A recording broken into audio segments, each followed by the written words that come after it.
नमस्कार मित्रों, हम बिहार के शिक्षक में आप सभी का स्वागत करता हूं। बिहार गवर्नमेंट के जो अध्यापक हैं, सरकारी अध्यापक हैं, उन लोगों के लिए विशेष रूप से बीपीएससी टीआरई 1, 2, 3 आदि लोगों के लिए यहां पर केस फाइल हो चुका है। यहां पर समान ग्रेड पे लागू करने के लिए, वेतनमान निश्चित करने के लिए, जो 7th पे कमीशन का वेतनमान है उसको लागू करने के लिए यहाँ पर हाई कोर्ट में केस फाइल हो गया है। तो यह पूरा का पूरा आप लोग पीडीएफ देख रहे हैं, इसको मैं बहुत ही अच्छे तरीके से समझाऊंगा।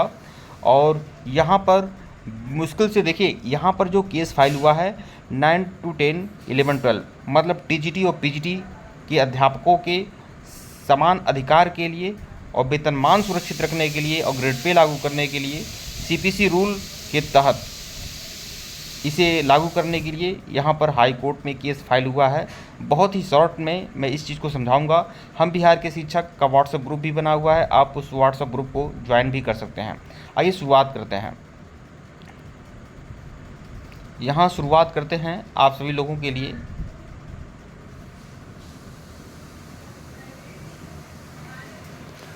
यहाँ पर सीपीसी रूल को लागू करने के लिए यहाँ पर देखिए article 226 of the constitution of India, ठीक है, 226 के तहत यहाँ पर रिट दायर हुआ है हाई कोर्ट पटना में। यहाँ पर देख सकते हैं पूरी जानकारी मैं आप लोग को दूंगा। आलोक कुमार सन ऑफ श्री अवध बिहारी, तो कई सारे पिटिशनर भी हैं जिन लोगों ने केस फाइल किया हुआ है। और यह केस फाइल मुश्किल से यह जो हुआ है ग्रेड पे लागू करने के लिए और वेतनमान सुरक्षित करने के लिए, सीपीसी रूल को फॉलो करने के लिए यहाँ पर हाई कोर्ट पटना में यह केस फाइल हुआ है। और यहाँ इसको मैं समझा रहा हूँ, अच्छे तरीके से समझा रहा हूँ, बता रहा हूँ आप लोगों को।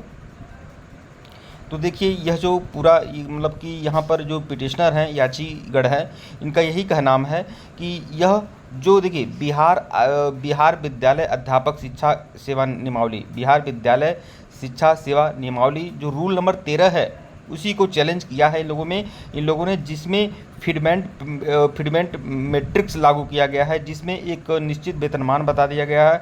1 to 5 के लिए 28,000 और फिर नहीं 1 to 5 के लिए 25,000 और फिर 6 to 8 के लिए 28,000 मूल वेतन रखा गया है। और फिर जो आपके 9 to 10 के टीचर हैं, टीजीटी वाले जो ट्रेन ग्रेजुएट टीचर हैं, उन लोगों के लिए मूल वेतन 31,000 और जो पोस्ट ग्रेजुएट टीचर हैं उनके लिए 32,000। रूल नंबर 13 बिहार विद्यालय शिक्षा सेवा नियमावली रूल नंबर 13 को यहाँ पर चैलेंज किया गया है। और यह कहना है इन लोगों का कि यह जो भी कुछ है यह आर्टिकल 14 का, आर्टिकल 16 का और आर्टिकल 21 का हनन करता है, उल्लंघन करता है। तो यही कहना है इन लोगों का। और यहाँ पर लेवल जो आपका लेवल 7 है इसको लागू करना, मतलब ग्रेड पे 7th पे कमीशन का लागू करना और लेवल 8 की सैलरी और लेवल 9 की सैलरी यह सुनिश्चित करता है। और भी बहुत सारी चीज़ें हैं जिसे मैं हिंदी में आपको अच्छे तरीके से समझा दे रहा हूँ, ठीक है। आइए मैं इसका हिंदी वर्जन में आप लोग को अच्छे तरीके से समझा दे रहा हूँ। और जो सीपीसी रूल है, मतलब सेंट्रल पे कमीशन का जो 7th पे स्केल नहीं दिया जा रहा है, इसके बारे में बहुत सारी चीज़ें हैं जिसको मैं समझा रहा हूँ आप लोगों को। यहाँ पर मैं एक चीज़ और आप लोग को दिखा रहा हूँ, पहले तो दिखा दे रहा हूँ उसके बाद समझा रहा हूँ। यहाँ पर इन लोगों ने पूरी तरह से प्रोफार्मा बना कर दिया है हाई कोर्ट में, ठीक है, जिसमें इन लोगों ने इन लोगों ने यहाँ पर डायग्राम बनाया हुआ है। रुकिए मैं सभी चीज़ों को मैं आप लोग को एक लाइन से समझा दे रहा हूँ। यहाँ पर देखिए मित्र, यहाँ पर देखिए स्कूल टीचर 9 to 10 पिटिशनर। तो यहाँ पर इन लोगों ने ये कहा है कि ये बीपीएससी एग्ज़ाम के तहत ये हुआ है और फीडमेंट मैट्रिक्स जो लागू किया गया है इसको हटाना है और 7th पे कमीशन को लागू करना है। यहाँ पर देखिए एजुकेशन क्वालिफिकेशन, तो जो टीचर हैं 9 to 10 के टीचर हैं वह ग्रेजुएशन है प्लस बीएड है और प्लस एस्टेट भी क्वालिफाइड है, ठीक है। इसके थ्रू इन लोगों की एंट्री हुई है और इन लोगों का जो मूल वेतन है 9 to 10 का वह आपका 31,000 है, 31,000 मूल वेतन है, ठीक है।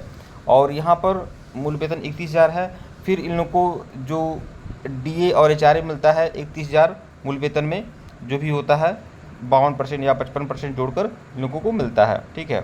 और किसी प्रकार का कोई पे लेवल इसमें फिक्स नहीं किया गया है। और 11-12 में भी यही है कुल मिलाकर, लेकिन इसमें मूल वेतन जो है आपका थोड़ा सा 32,000 रखा गया है, ठीक है, ये है। अब देखिए यहाँ पर इन लोगों का डिमांड क्या है, इन लोग का मांग क्या है। यहाँ पर इन लोगों का ये है कि जो 9 to 10 के जो टीचर हैं, जो बीपीएससी एग्ज़ाम के थ्रू आए हुए हैं, बीएड हैं, ग्रेजुएशन प्लस बीएड इनका है, तो कम से कम जो 9 to 10 के टीचर हैं वह लेवल 7 की सैलरी पाएँ और इन लोग का जो मूल वेतन है 44,900 रुपया हो, ठीक है, और 44,900 से 1,42,000 जो सीपीसी रूल है उसके तहत, ठीक है, और 7th पे कमीशन इसमें लागू हो, ठीक है। और यहाँ पर देखिए जो 11th 12 के टीचर हैं वह भी इन लोगों का जो सैलरी होना चाहिए वो लेवल 8 का होना चाहिए, 47,600 इन लोग का मूल वेतन होना चाहिए, ठीक है, और सीपीसी रूल के तहत ही होना चाहिए। तो यही कुल मिलाकर इनका मांग है और भी बहुत अच्छे तरीके से मैं इसको समझा रहा हूँ। तो आप लोग हम बिहार के शिक्षक को, यहाँ पर हम बिहार के शिक्षक जो हमारा व्हाट्सएप ग्रुप है इसको ज्वाइन कर सकते हैं। आप लोग का ही अपना व्हाट्सएप ग्रुप है।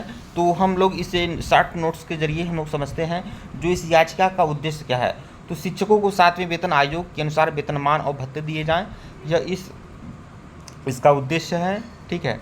फिर सरकार द्वारा बनाई गई फिटमेंट मैट्रिक्स जो 2023 हो उसको असंवैधानिक घोषित किया जाए, ठीक है। ये जो फिटमेंट मैट्रिक्स है जो सीपीसी रूल को लागू करने नहीं दे रहा है, सीपीसी रूल में इसमें बाधा पड़ रही है 7th पे कमीशन में, इसको निरस्त किया जाए। यह इन लोगों की मांग है कि 7th पे कमीशन के अनुसार वेतनमान और भत्ते निश्चित हों और फिटमेंट मैट्रिक्स 2023 को असंवैधानिक घोषित किया जाए। जो बिहार विद्यालय शिक्षा सेवा नियमावली रूल नंबर 13 के तहत ये फिटमेंट मैट्रिक्स बनाया गया है 1 to 5, 6 to 8, 9, 10, 11, 12 के लिए, इसको असंवैधानिक घोषित किया जाए। अब इनकी प्रमुख मांगें क्या हैं, ठीक है, और इनकी जो प्रमुख मांग है वह है फिटमेंट मैट्रिक्स 2023 को निरस्त किया जाए। फिर देखिए माध्यमिक शिक्षक 9 to 10 को लेवल 7 की सैलरी, लेवल 7 का, और उच्च माध्यमिक शिक्षक को आपका लेवल 8 का वेतनमान दिया जाए, ठीक है, और सभी भत्ते दिए जाएँ, जो भी भत्ते दिए जाते हैं वो सभी भत्ते दिए जाएँ। डीए, एचआरए, यातायात भत्ता जो सीपीसी का रूल है उसके तहत दिया जाए, ठीक है। अब देखिए अन्य इनका मांग क्या है, ठीक है, अन्य राज्य कर्मचारियों की तरह समान इक्वल ट्रीटमेंट भी मिले, ठीक है, जो अन्य राज्य कर्मचारी पा रहे हैं वही मिले। अभी देखिए बाकी बहुत सारी बातें हैं, ठीक है। क्या वित्त विभाग को संकल्प संख्या, अब देखिए उन्होंने कौन कौन से प्रश्न उठाए हैं, ठीक है। क्या वित्त विभाग का संकल्प संख्या 3590 शिक्षकों पर भी लागू होगा, ठीक है। फिर क्या फिटमेंट मैट्रिक्स संविधान, देखिए संविधान के अनुच्छेद 14, 16 और 21 का उल्लंघन नहीं करता है, ये भी है। क्या शिक्षक को 7वें वेतन आयोग के पूरे लाभ से वंचित रखना भेदभाव है, ठीक है। तो यह कुछ प्रश्न यहाँ पर पिटिशनर के द्वारा उठाया गया है, ठीक है। आगे देखिए याचिकाकर्ताओं के तथ्य क्या हैं। याचिकाकर्ता क्या कहते हैं कि सब भारत के नागरिक और बिहार के निवासी हैं, ठीक है। बीपीएससी चयनित है 9 to 10, 11, 12 में, मतलब टीजीटी पीजीटी चयनित है, स्टेट भी उत्तीर्ण है और प्लस बीएड भी हैं। फिर इनके साथ अन्याय क्यों हो रहा है, अन्य कर्मचारियों की तुलना में अधिक योग्य हैं। अब देखिए यहाँ पर अन्य कर्मचारियों की बात क्यों किया गया है। पिटिशनर ने जो याचिका दायर की है ना उसमें बहुत सारी चीज़ें बताई है कि बिहार सरकार में बहुत सारी भर्तियां आई हुई हैं, स्टाफ नर्स का भी हवाला दिया हुआ है, और बिहार सरकार की बहुत सारी भर्तियां अभी भी तत्कालीन समय में भी और इसके पूर्व समय में भी बिहार सरकार की ही बहुत सारी भर्तियां हैं जिसमें लेवल निश्चित किया गया है, ठीक है। लेवल 5, लेवल 6, लेवल 7 इस तरह से निश्चित किया गया है, ठीक है। स्टाफ नर्स की ही भर्ती है उसमें भी लेवल निश्चित किया गया है। BCCC ऑफिस अटेंडेंट की भर्ती है उसमें भी लेवल निश्चित किया गया है। तो और फिर SSC CGL, Bihar SSC CGL graduate level का है उसमें भी निश्चित किया गया है लेवल, ठीक है। लेकिन फिर बिहार अध्यापक शिक्षा सेवा नियमावली रूल नंबर 13 को लागू करके यहाँ पर पे लेवल क्यों नहीं निश्चित किया गया है, यही इन लोगों का कहना है। तो अन्य कर्मचारियों की तुलना, मतलब बिहार सरकार के ही अन्य कर्मचारियों की तुलना में अधिक योग्य हैं और प्रतिस्पर्धात्मक चयन प्रक्रिया से नियुक्त किए गए हैं, फिर यहाँ पर पे लेवल क्यों नहीं निश्चित किया गया है, ठीक है, यही इन लोग का कहना है, ठीक है।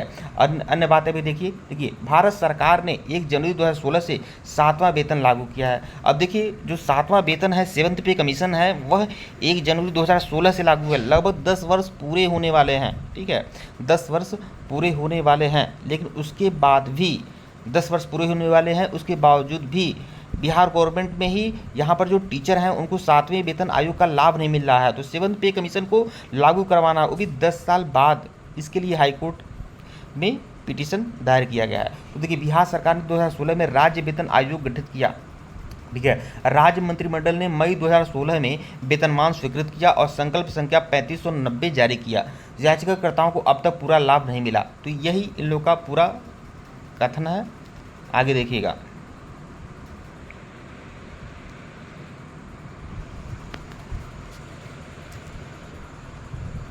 ठीक है, तो कुल मिलाकर यही बातें हैं और आप लोग को अच्छे से समझा दिया हूँ। बाकी हम बिहार के शिक्षक इसको व्हाट्सएप ग्रुप को ज्वाइन कर सकते हैं। यह जो न्यूज़ है केवल सूचना के लिए आप लोग को बनाया गया है, बताया गया है। ठीक है मित्रों, धन्यवाद आप लोग को।